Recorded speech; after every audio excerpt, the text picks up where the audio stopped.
बिस्मिल्लाहिर्रहमानिर्रहीम। आज हम स्टडी करते हैं reaction of phenol, acidic behaviour of phenol और फिर ईथर की नॉमेनक्लेचर, उसकी प्रिपरेशन और उसके रिएक्शन देखते हैं। फर्स्ट 1/3 सिलेबस का ये हमारा लास्ट लेक्चर होगा।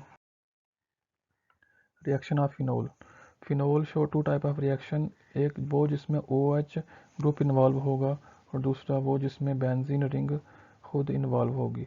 तो जो फिनोल हमारे पास क्या होता है कि बेंजीन रिंग के ऊपर एक H को रिमूव करके वहाँ पे OH लगा देते हैं, तो उसको कॉमनली फिनोल कहते हैं। आयुपिक नेम उसका होगा हाइड्रोक्सी बेंजीन। तो यहाँ पे हमारे पास जो OH ग्रुप इन्वॉल्व होगा रिएक्शन में, तो एक वो टाइप होगी रिएक्शन की, दूसरा वो जिसमें OH इन्वॉल्व नहीं होगा बल्कि बेंजीन रिंग इसमें रिएक्शन करेगी। ये सेकंड टाइम होगी, इसकी सेकंड टाइप के रिएक्शन होंगे। Phenol are less reactive to nucleophiles, so nucleophile attack is less favoured. क्योंकि फिनोल जो होते हैं वहाँ पे न्यूक्लियोफाइल अटैक नहीं करता। न्यूक्लियोफाइल वो होता है जिसके पास इलेक्ट्रॉन मौजूद हों।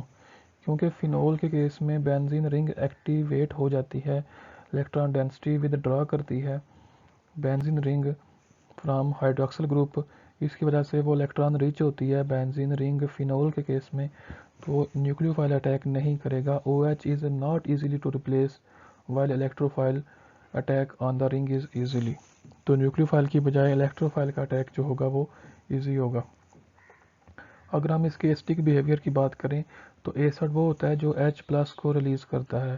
तो H+ को वही रिलीज़ करता है जो H को रिलीज़ करने के बाद जो नेगेटिव चार्ज होगा उसको स्टेबलाइज कर ले। तो स्टेबलाइज फिनोल कर लेता है। Phenol is much more acidic then alcohol but less acidic then carboxylic acid. Phenol जो है वो अल्कोहल से ज़्यादा एसिडिक होता है और कार्बोक्सिलिक एसिड से कम होता है। उसकी रीज़न हम देखते हैं। It dissolve readily in alkalies but it is too weak to affect the litmus paper. Alkali को ये डिज़ोल्व कर लेता है, इसका मतलब है ये एसिड है, लेकिन ये लिटमस पेपर के ऊपर बहुत वीकली इफेक्ट करता है। मतलब एसिड तो है लेकिन इतना स्ट्रांग नहीं है, और ना ही इसमें कार्बन डाइऑक्साइड गैस इवॉल्व करता है कार्बोनेट से। Phenol is partially soluble in water and its solution has pH of 5 to 6। क्योंकि 7 पे तो वो न्यूट्रल होता है, 5-6 है, मतलब कि एसिडिक है लेकिन स्ट्रांग एसिड नहीं है। This makes phenol different phenol from aliphatic alcohols. तो इस वजह से जो फिनोल होते हैं वो एलिफेटिक अल्कोहल से डिफरेंट होते हैं, क्योंकि फिनोल जो है वो एलिफेटिक अल्कोहल से स्ट्रांग एसिड है और कार्बोक्सिलिक एसिड से वीक एसिड है। The reason why phenol is acidic lies in the nature of phenoxide ion. कि फ़िनोल एसिडिक क्यों है, ये शॉर्ट क्वेश्चन आता है पेपर में कि वाई फिनोल्स इज़ एसिडिक, या prove that phenol show acidic behaviour. कि जब H+ रिलीज़ कर देगा फिनोल, उसके बाद जो नेगेटिव आयन उसके ऊपर नेगेटिव चार्ज आएगा, इसको हम कहते हैं phenoxide ion. The negative charge on oxygen atom can become involved with the pi electron cloud on benzene ring. कि जो नेगेटिव चार्ज होगा ऑक्सीजन के ऊपर H+ के रिलीज़ होने के बाद वो बेंजीन रिंग के साथ डीलोकलाइज करता है, जिसकी वजह से वो स्टेबल हो जाता है, मतलब कि एसिडिक बिहेवियर शो करता है। The negative charge is thus delocalise in the ring and the phenoxide ion become relatively stable. This type of delocalisation is not possible with alcohols. क्योंकि अल्कोहल तो एलिफेटिक चेन के साथ होते हैं, वहाँ पे डीलोकलाइजेशन तो नहीं होगी, ना ही वहाँ पे पाई बॉन्ड है। ये देखें, ये हमारे पास फिनोल है, जब ये वाला H यहाँ से रिलीज़ करेगा तो ये वाला जो बॉन्ड है ये इसके ऊपर नेगेटिव चार्ज के तौर पर आ जाएगा।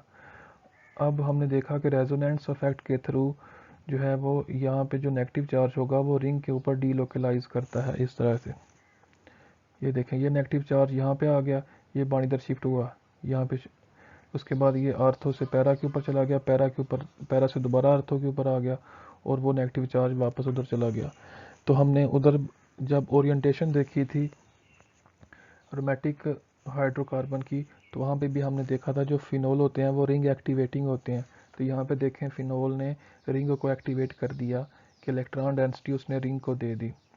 तो इसलिए नेगेटिव चार्ज जो बनता है H के जाने के बाद वो इस तरह से स्टेबलाइज हो जाता है, तो फिनोल जो है वो एसिडिक बिहेवियर शो करते हैं।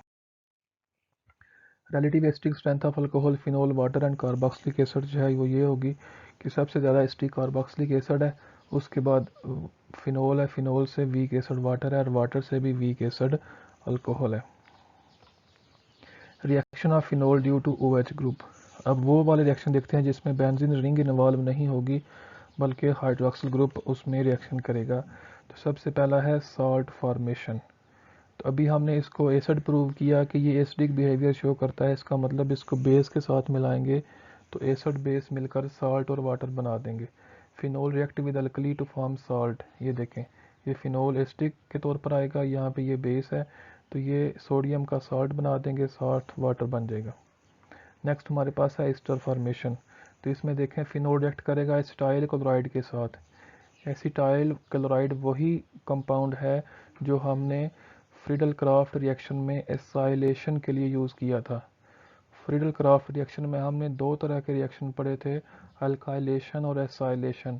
तो जो एसाइलेशन के लिए हमने एसाइल क्लोराइड वहाँ पे यूज़ किया था, यहाँ पे भी ये वही कंपाउंड सेम यूज़ होगा, बेस की मौजूदगी में ईस्टर बना देगा।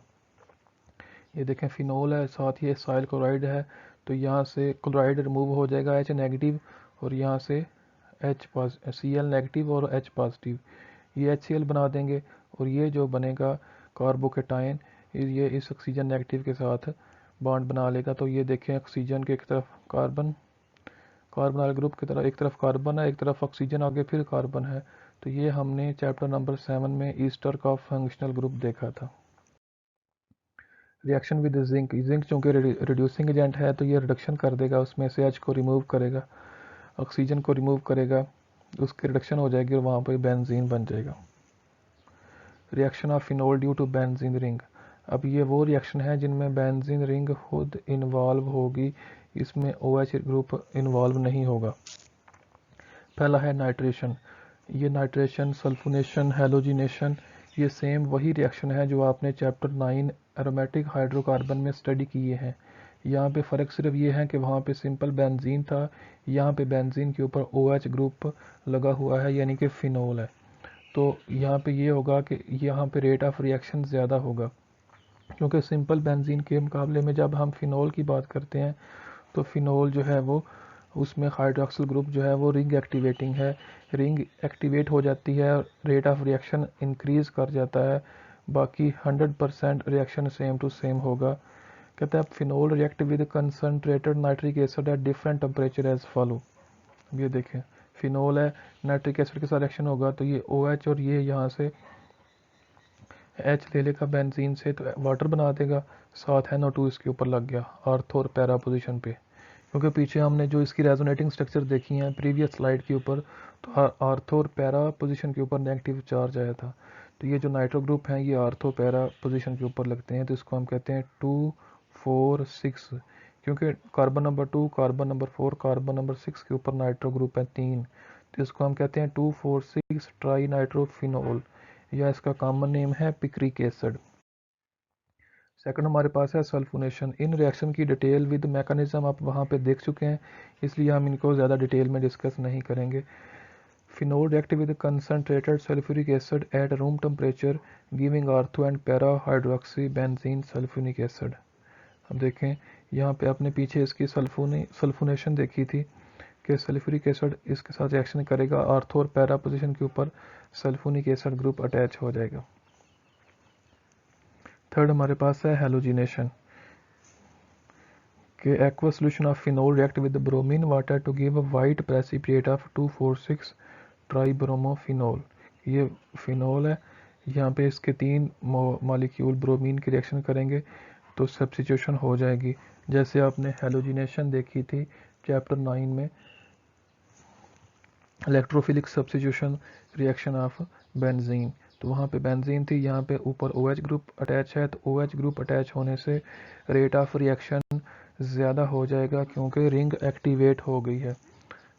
जो OH ग्रुप है उसमें ऑक्सीजन जो है वो रेजोनेंस के ज़रिए इलेक्ट्रॉन डेंसिटी बेंजीन को डोनेट करती है। हाइड्रोजिनेशन, यहाँ पे एडिशन ऑफ हाइड्रोजन हो जाएगी। ये देखें फिनोल है, इसमें 3 मॉलिक्यूल निकल की मौजूदगी में 150 डिग्री टेम्परेचर के ऊपर। अब यहाँ पे टेम्परेचर कम हो गया है क्योंकि यहाँ पे अब ये रिएक्शन आसान हो गया है, रिंग एक्टिवेट है यहाँ। Reaction with formaldehyde. Formaldehyde aldehyde का पहला मेंबर है। Phenol react with formaldehyde in the presence of acid और alkali to give hydroxyl benzyl alcohol which on further reaction with other phenol molecule yield polymer called bakelite। इसका reaction देखें फिर clear होगा कि ये फिनोल है, ये फॉर्मेल्डिहाइड से इसका रिएक्शन होगा तो ये वाला जो बॉन्ड होगा ये इस कार्बन के ऊपर अटैच करेगा। तो इस कार्बन के साथ पहले ही 2 हाइड्रोजन है तो CH2 आगे O है, इस O के ऊपर यहाँ से H रिमूव होकर OH बना देगा तो ये आर्थो और पैरा पोजीशन के ऊपर आएगा। अब ये देखें इसका ये वाला आर्थो CH2OH है, इसका ये वाला आर्थो यहाँ पे सिर्फ सिंपल H है तो यहाँ से H और यहाँ से OH रिमूव हो जाएगा तो ये दोनों बेंजीन CH2 के ज़रिए बॉन्डेड हो जाएंगी।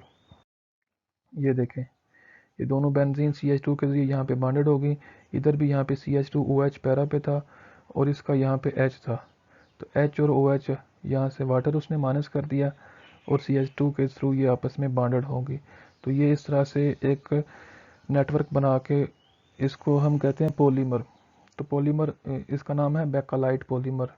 हम जाके आगे नेक्स्ट 14 चैप्टर में प्लास्टिक की टाइप पढ़ेंगे, थर्मोसेटिंग प्लास्टिक और थर्मो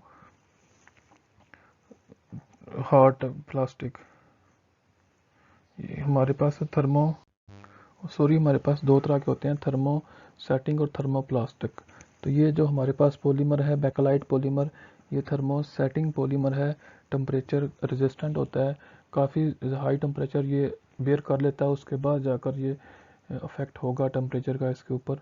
तो थर्मो सेटिंग पॉलीमर में ये पॉलीमर आता है बेकेलाइट पॉलीमर।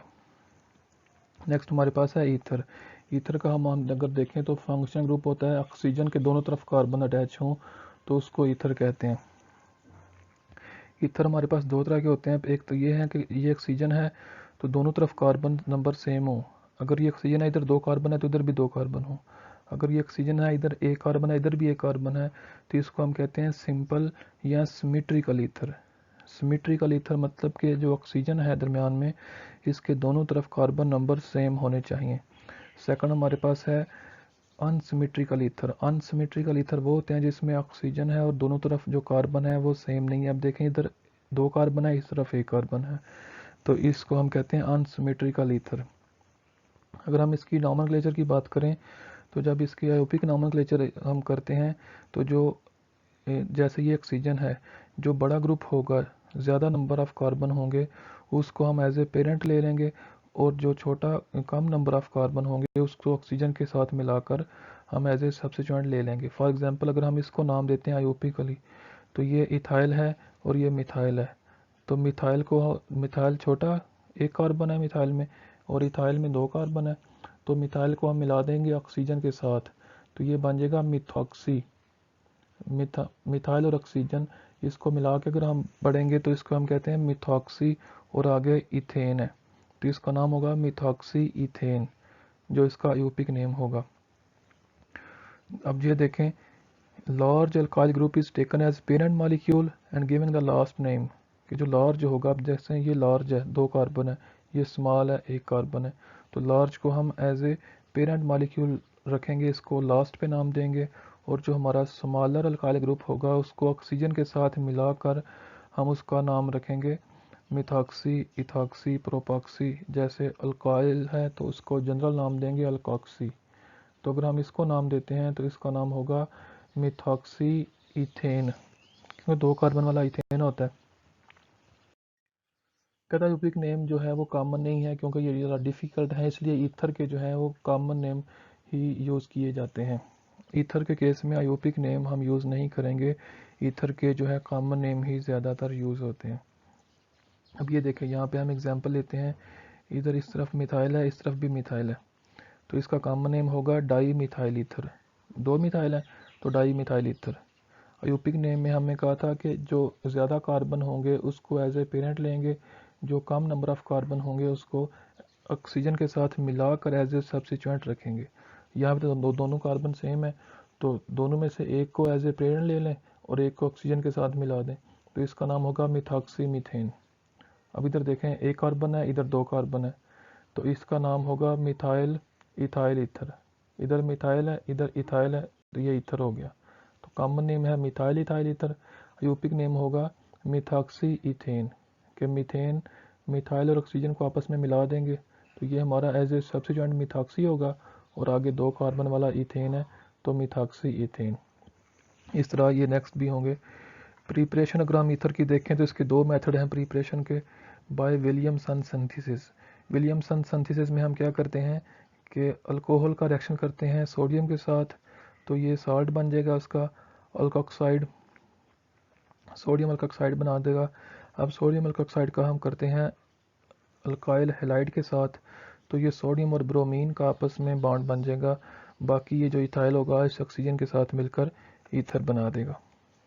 सेकंड हमारे पास है alkyl halide are heated with dry silver oxide to form ether, कि अल्काइल हैलाइड को हम ड्राई सिल्वर ऑक्साइड के साथ हीट करते हैं।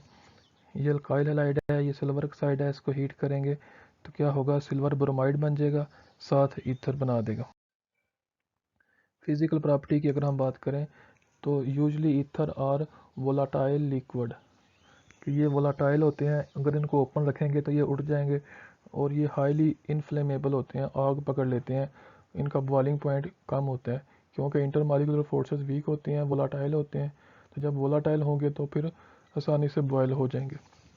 दे are slightly soluble in water but freely soluble in organic solvent, ये चूँकि ऑर्गेनिक रीजन है तो ऑर्गेनिक सॉल्वेंट में बड़ी आसानी से हल हो जाएगा, और वाटर में स्लाइटली सा सॉल्युबल होता है, वो भी इसलिए कि वाटर के साथ ये वीक हाइड्रोजन बॉन्डिंग बना लेता है। Ether molecule do not show hydrogen bonding with one another but they show hydrogen bonding with water molecule due to which they are slightly soluble in water.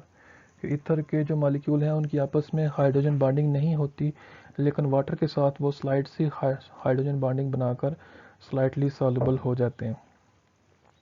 अगर हम इनकी chemical activity की बात करें तो ये इनर्ट सब्सटेंसेस हैं जिनके ऊपर एसिड बेस अमोनिया अल्कली का कोई भी रिएक्शन नहीं होता, कोई इफेक्ट नहीं होता, have no action on ether in cold state.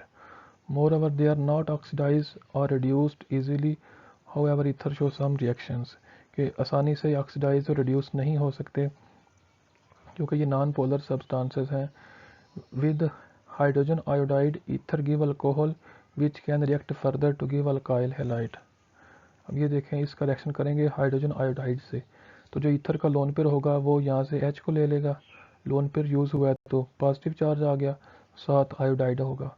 अब आयोडाइड अटैक करेगा इस इथाइल के ऊपर, तो ये इथाइल आयोडाइड बन जाएगा, साथ ये OH के तौर पर इसको लोन पेयर वापस मिलेगा, तो अल्कोहल बन गया और इथाइल आयोडाइड बन गया। सेकंड इसका रिएक्शन है ether also react with hard phosphorus pentachloride to give alkyl chloride. ये आपके पास ईथर है, ये फास्फोरस पेंटाक्लोराइड के साथ इसका रिएक्शन करवाएंगे तो हमें अल्काइल क्लोराइड मिला। ये अल्काइल क्लोराइड इथाइल क्लोराइड मिला 2 मोल, और हमें मिल गया फास्फोराइल क्लोराइड और HCl का 1 मोल। तो ये हमारा था chapter 11 alcohol phenol ether, first 1/3 syllabus हमारा इसका हो गया। नेक्स्ट हम इसको एग्ज़ाम स्टार्ट करेंगे।